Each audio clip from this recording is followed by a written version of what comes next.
Tonight on Bear News, the university welcomes its newest staff member as we introduce you to the new provost. And today is Valentine's Day, but there might be a reason you won't get some of your favorite candies. Thank you for tuning to Bear News. I'm Zoe Campbell. And I'm Tanner Schwint. UNC will have a new provost on campus next school year, and his name is Dr. Mark Anderson. The school announced his appointment last week from a finalist pool of 3 applicants. Anderson works as a dean at Kennesaw State University in Georgia. Before that, he worked at CU Denver as professor and chair of the chemistry department. UNC hasn't had an official provost since the fall of 2017 when Dr. Robin Wacker's role abruptly changed from provost to a fundraising position. Dr. Theodora Calico served as the interim provost for this school year. Anderson said in an announcement to the university that he looked forward to being a part of the UNC community. We'll sit down and talk with Anderson later this month when he visits the school. He begins work at the school in April. Future UNC students might not have to take quite as many classes for their liberal arts core. The Liberal Arts Council say they hope to have a proposal prepared to reduce the number of required LAC classes by the end of February. Students and faculty gave feedback about these changes at 2 forums last week, hosted by Kristan Olivo. The proposal would change core requirements, making it easier for students to graduate and help transfer students come in with more credits counting toward the core. The proposal aims to reduce the number of credits needed in the core by allowing more classes to double dip. This means making classes count for more than core requirement. But faculty at the meeting, like Professor Reed Hayward, said this might only increase confusion and hinder students in the long run. This is an opportunity for us. I think this is an opportunity to make this simple so that any kid can walk into my office and I don't have to explain to them how it double dips. Students and faculty can submit their feedback on the LAC webpage until tomorrow night. Any changes moving forward won't be implemented until the 2021 school year. UNC continues to pick up awards in 2019, and this is one you might not think about. But UNC is now a gold military-friendly school. What does that mean? Victory with a Q sets the standard for higher education institutions to provide the best opportunities for veterans and their spouses. Well, it released the 2019-2020 military-friendly schools list, and UNC is there as a gold institution. UNC is one of just 40 in the nation to receive gold status, and one of 2 schools in Colorado. The military-friendly designation is only given to 766 of more than 8,800 institutions that meet the criteria.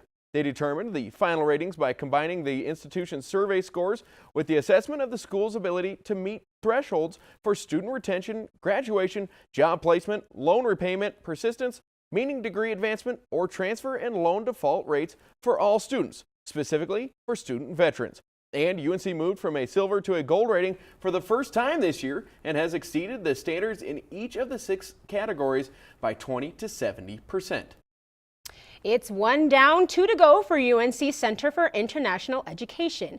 The center hosted its monthly open house potluck at Arlington Park Sunday to encourage communication among international and local UNC students. Sharing salad, iced tea, and brownies, students and a CIE graduate assistant sat down for an evening of conversation and classic party games. The most popular topics: discussing international student experiences and explaining the meaning behind some of popular memes and expressions. The center's next potluck will be March 10th. The inaugural Campus Commons Gallery exhibition is now open to the public. The question is, who is the artist? Bear News reporter Erica Sebring is going to tell us. The Campus Commons walls and for a while. For nearly 2 months, UNC alumna and artist Jessica Forrestal has made the Campus Commons Gallery her open studio. Working every week on her vision, Forrestal and her team hand-drew and painted every part of the Constructs and Confines exhibit. Over 150 hours of work ended with an opening reception last week, serenaded by 2 jazz musicians. Accented with white roses, members of UNC's art community celebrated the exhibit's completion. Now, enlarged images of machines and architecture cover each wall, except for one small sign of life. UNC Galleries Director Pam Campanaro said she wanted to start the semester by highlighting the student-oriented aspects of the Commons and kept alumni artists on her radar. Put that in my pocket and then thinking about what do we do in this new space. And so she just seemed like a perfect fit for the quality of her work, her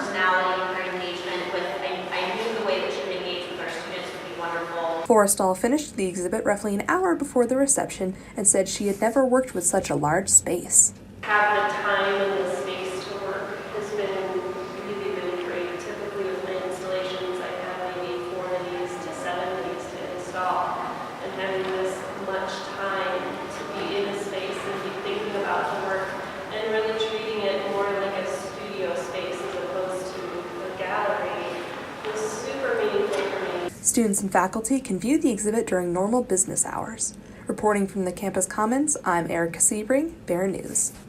Forrestal's exhibit is on display until March 30th. Well, I know Zoe likes to get down a little bit. The chance to get down and boogie for a cause strikes a chord with Greeley residents in an annual showcase. And UNC students ring in the new year, just maybe not the one you were thinking. Stay tuned.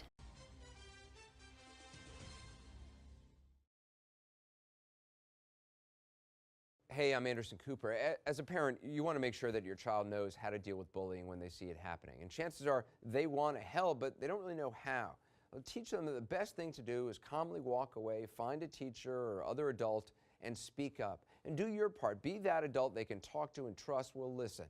Join me to help stop bullying. Go to stopbullying.gov to find out more. You sure you don't want some? It's chamomile. Listen, you are extremely terrifying. Just the scariest undead subhuman thing on TV, and I really mean that. But I am worried that you could give my kids nightmares if they see you, so I'm gonna have to block you. So that's it. Oh, and tell the zombies they're blocked too. In tradition of the Lunar New Year, be sure to wear red and try not to wash away your luck. The Lunar New Year is celebrated according to the traditional Chinese calendar. UNC's Asian Pacific Student Services, as well as the Modern Language Department and other clubs, hosted a Lunar New Year festival on Saturday, just 4 days past the actual date. It's the Year of the Pig, the 12th animal in the Chinese zodiac. The celebration began with a children's festival filled with crafts. A series of performances followed in the Lindau Auditorium, hosted by student Monique Ade and Delane Johnson. The program began with an ensemble of traditional Chinese instruments. Through dancing or singing, students shared music from Chinese, Japanese, and Korean cultures. The event concluded with heavily anticipated serving of Panda Express. And it was a big success 2 days before the event. All 250 tickets to the performance and dinner were gone. Traveling is easy when you have a good book. Well, to help you out, the Michener Library held its bi-monthly library sale for February. And as Bear News reporter Betty Geiser-Bayer tells us, it was a success. Yeah, no, I must use that shot, okay. In and out of the library, the book sale drew many students to staying a few minutes longer. The Friends of UNC hosted their bi-monthly book sale for students to have an opportunity to purchase affordable books. The sight of so many books caused a bit of traffic at the library.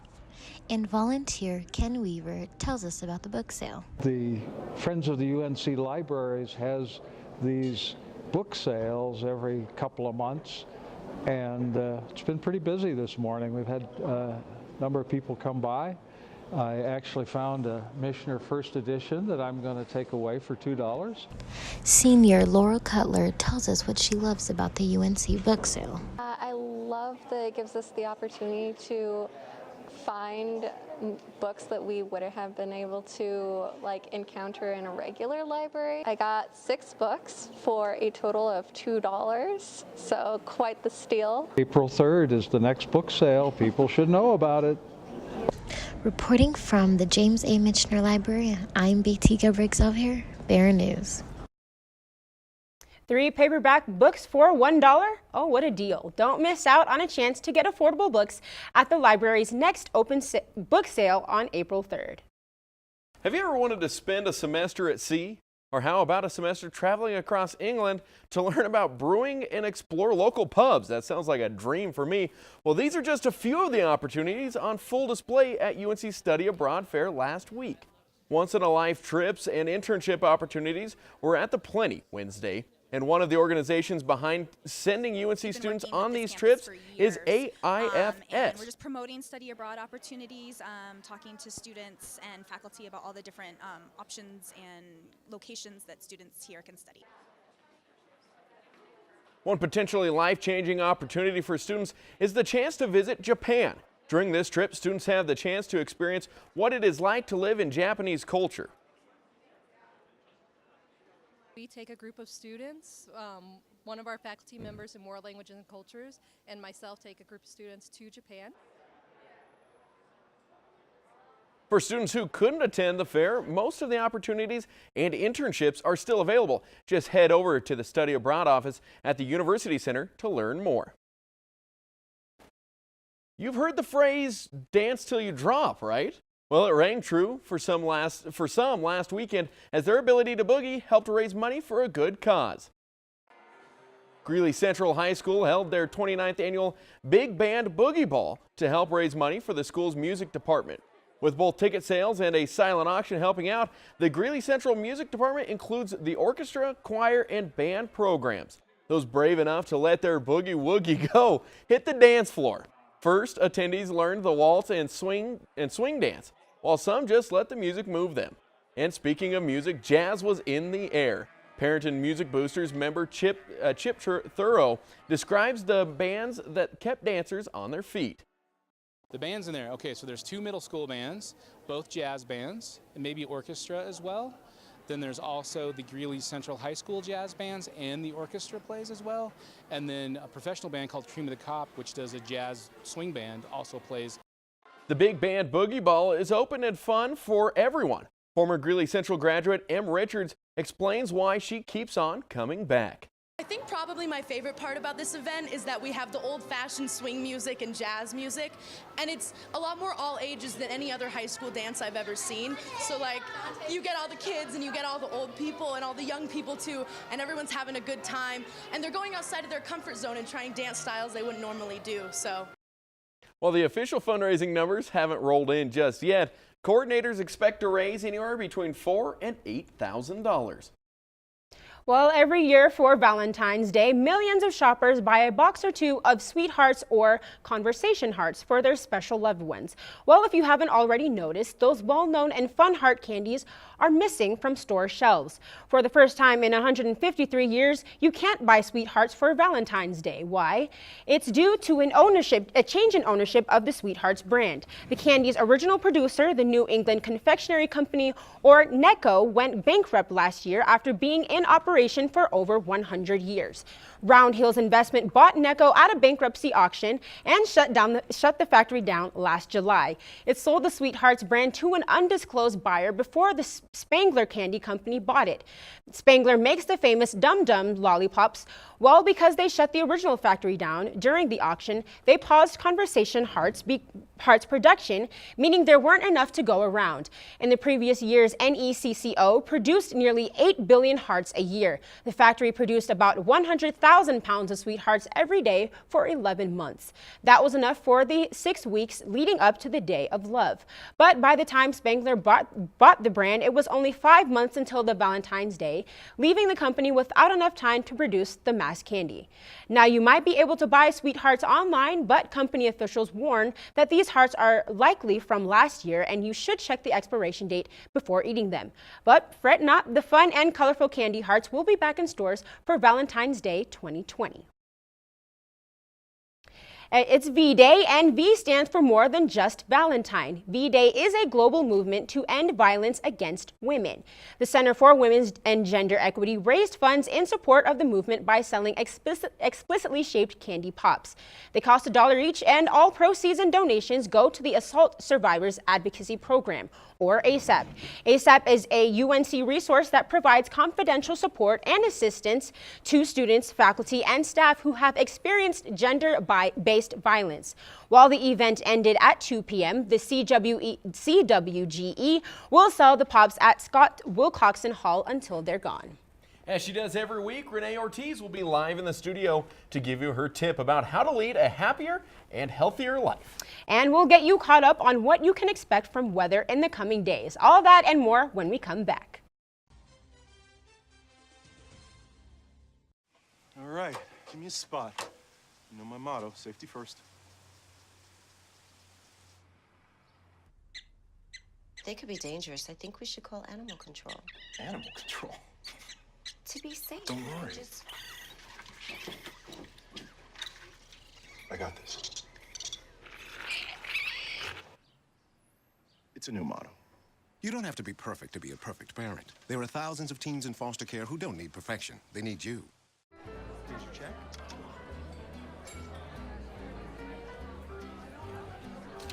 Oh, you got it. You know, since I got rid of my car, I really enjoy walking. Okay. Got it. No? Getting pulled over for buzz driving could cost you around $10,000 in fines, legal fees, and increased insurance rates. Oh, you're home early. You live with your mom? That'll set your game back a few years. Buzzed, busted, and broke. Because buzz driving is drunk driving. To be successful, students have to take care of themselves as well as keeping up with their schoolwork. So to help students be healthy and happy, Bear News reporter Renee Ortiz joins us to give the health tip of the week. Thanks, Tanner. After a long day of classes and work, most of us want nothing more than to kick back and relax. With that in mind, my health tip for the week is this: get the proper amount of exercise. Now, I know it may seem more enticing to chill out on the couch, but to be healthy inside and out, you need to exercise. According to the Department of Health and Human Services, healthy adults need between an hour to 2 hours a week of aerobic exercise. Aerobic exercise can include jogging, swimming, dance, or any exercise that causes your heart rate to increase. Proper exercise improves your overall health and reduces the risk of developing several diseases like type 2 diabetes, cancer, and cardiovascular disease.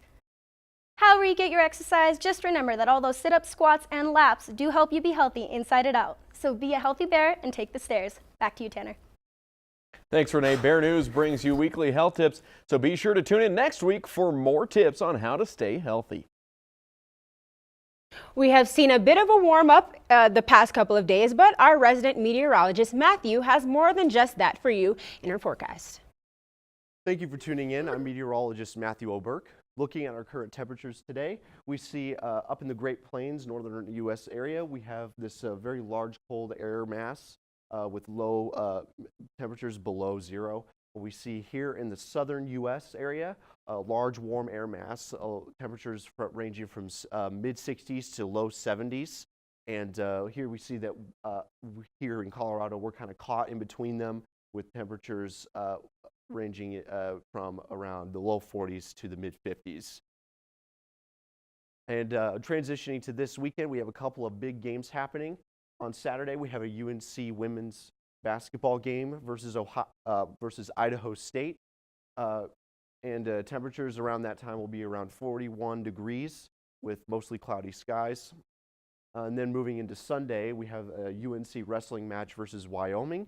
And temperatures are going to be a little lower with sitting around 35 degrees with partially cloudy skies that day. On this Friday, we could expect temperatures at around 8 a.m. to be sitting at about 24 degrees. So it's going to be pretty cold that morning, and then we could see it around 10 a.m. It'll rise up to a temperature of 34 degrees to 44 degrees around noontime, and then later that afternoon we'll see temperatures reach a high of around 53 degrees. For our current fronts, we could see here in the West Coast region this low pressure system moving in. We can see lots of chances of precipitation happening over here in the West Coast, even over to the Rockies Mountains area. And here on for Friday morning, we could see here in the East Coast region, this low pressure system is moving in, bringing this some colder temperatures here along the cold front. And even towards around Saturday morning, we can see some precipitation possible around on Saturday morning. For our 7-day forecast, we see temperatures starting out with a high of around 53 degrees on Friday, trending down throughout the week, going from 20 down to 27 degrees on Monday, up to 37 degrees on Thursday. And we can see if we look at our lows, we go from the double digits to the single digits, even going down to a low of 6 degrees around Thursday. And so we could expect possible precipitation happening in the late hours of the day as the week progresses. So I would keep an eye on that if I were you. Back to you. UNC has a new provost, but what exactly does this mean? Bear News reporter Alex Ekstead asked UNC students what they know about the provost in this week's Question of the Week. This week, I'm asking students, what do you think the provost does? What's a provost? Define provost. Can you spell provost? Use provost in a sentence, please. Nah, I definitely don't know that. I can't do this one then. To be honest, no idea. I don't know much about that, I'll be honest. I don't know. I don't even know what a provost is. Transports you through space and time, obviously. Is it a noun or is it an adjective? Are you allowed to tell us what a provost is so we can stop guessing? I have no clue what that is. I have no idea. Pro sounds like almost like promote. Provost. Provoke. Are we making students angry? By the budget cuts? Ding. The provost? Oh, actually, I didn't heard about that before, so I don't have any ideas about provost. I don't even know what that means. What is that? Hold on, let me think. It's a noun, guys. Yeah, I think it has something to do with like time travel. I think it has to do with, is it a transportation device? Who? Reporting from the UC, I'm Alex Ekstead, Bear News. So, just to clarify, the provost is responsible for the university's academic and budgetary affairs. The provost has a big and important job. Yeah, there's no doubt about that. Coming up, a UNC athlete is Colorado Sportswoman of the Year. And the UNC men's golf team, aka the reigning Big Sky champions, kick off the spring semester the only way they know how, with a win. Don't go anywhere. Courtney Lockie has all the highlights for you coming up in sports.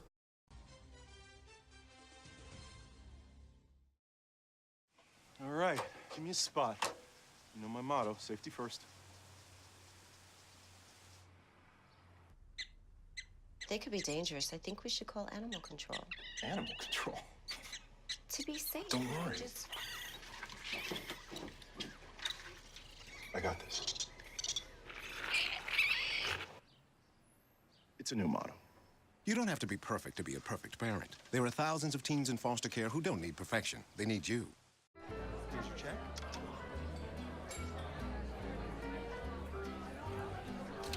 Oh, you got it. You know, since I got rid of my car, I really enjoy walking. Okay. God, no. Getting pulled over for buzz driving could cost you around $10,000 in fines, legal fees, and increased insurance rates. Oh, you're home early. You live with your mom? That'll set your game back a few years.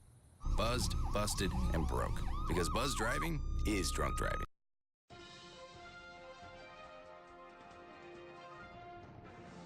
A devastating loss and a whirlwind win for the UNC women's basketball team. First, the devastating loss. The Bears lost to Portland State 66-85 on Saturday. Sophomore Alexis Chapman put up 23 points, matching her career-high scoring. Even with Chapman's efforts, PSU managed to push the Bears out of their 4-game winning streak. But the Bears weren't down for long as they took a home victory against Sacramento State 71-61. UNC dominated the scoreboard in the second quarter with a 16-2 run. The Bears extended their lead to as much as 22 in the third quarter. Savannah Smith grabbed her fifth 30-point game of the season. Allie Meyer was just one rebound short of her career high, taking 16. Michaela Eisenbert chipped in 14 points and tied her career high in rebounds with 7. The Bears are now tied for second place with Idaho State in the Big Sky. UNC returns home to take on Eastern Washington tonight. We'll bring you updates next week. Speaking of women's basketball, senior leader Ann Savannah Smith gets to add yet another honor to her already long list of awards. Smith is the Colorado Sportswoman of the Year. I had a chance to sit in on the practice and catch up with the superstar last Thursday morning. All Big Sky First Team, Big Sky MVP, and College Sports Madness Big Sky Player of the Week, just to name a few. I started to jot down Smith's list of awards, and I ran out of paper. I don't think there's an award out there that she hasn't won.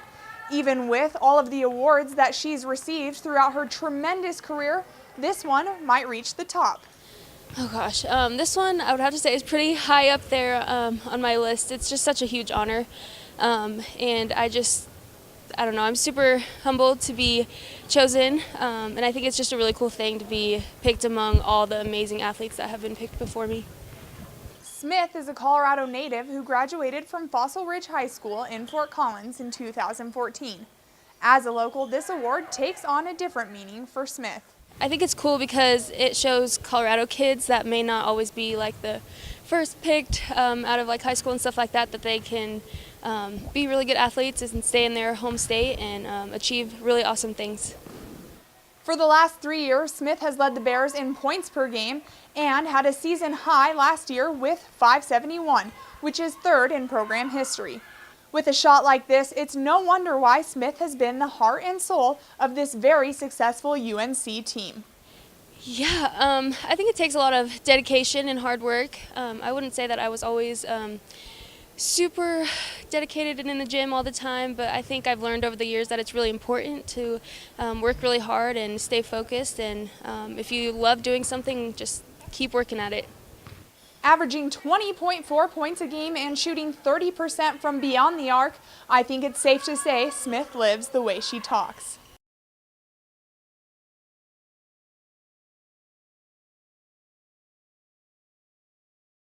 Another key stat to note about Smith is that she set a program record last week for most points in a game with 37. With only 7 games left, UNC sits second in the conference at 10-3, tied with Idaho State. Smith and the Bears continue training and preparing in hopes to repeat last year and bring home the Big Sky Championship once again.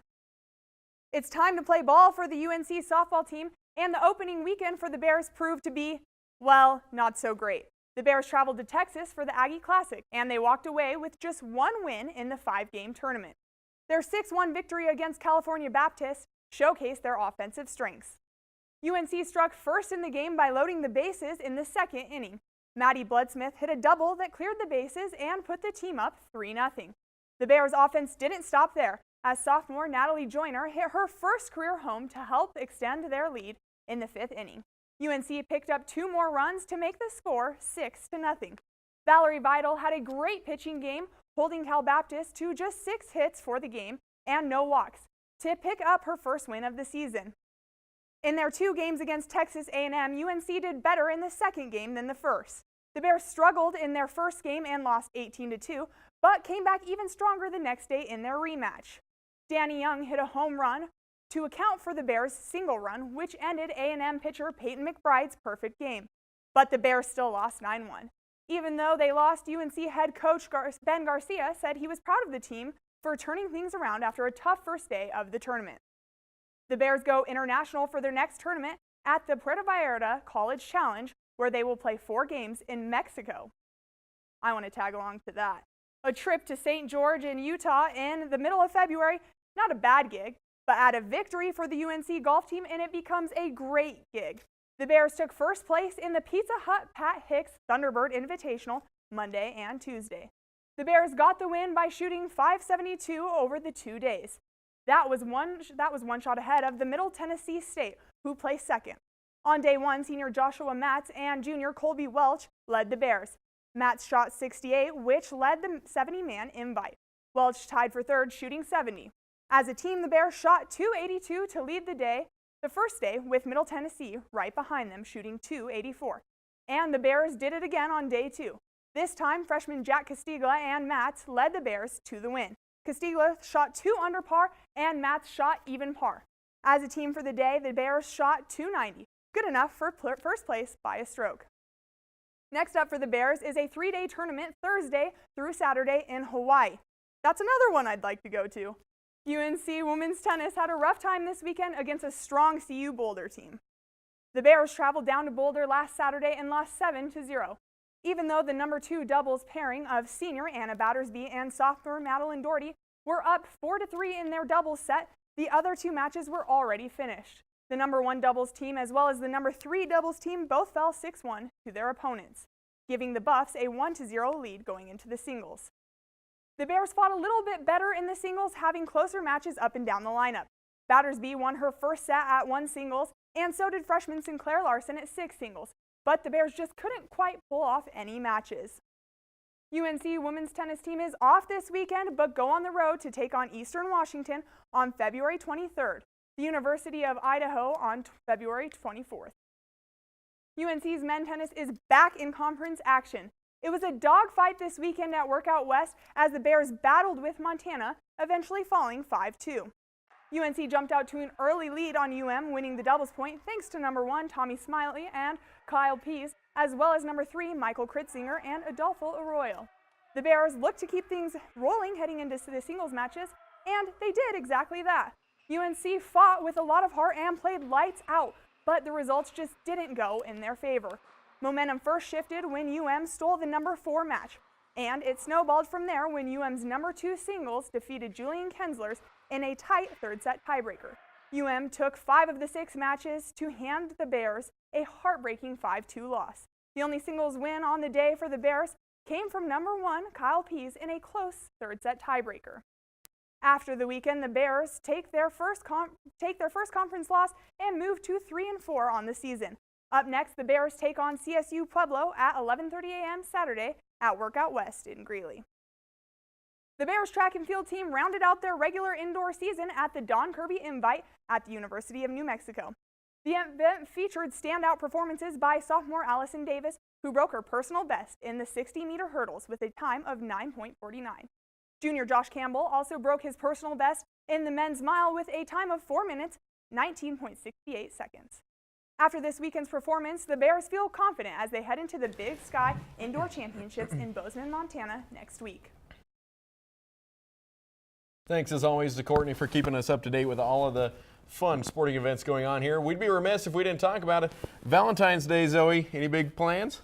You know, it's going to be a Galentine's Day for me. I'm going to hang out with the girls and just enjoy each other's company, and that's always the way to go for me. Absolutely. How about you? Steak and whiskey. That's about what we've got tonight. Sounds good to me.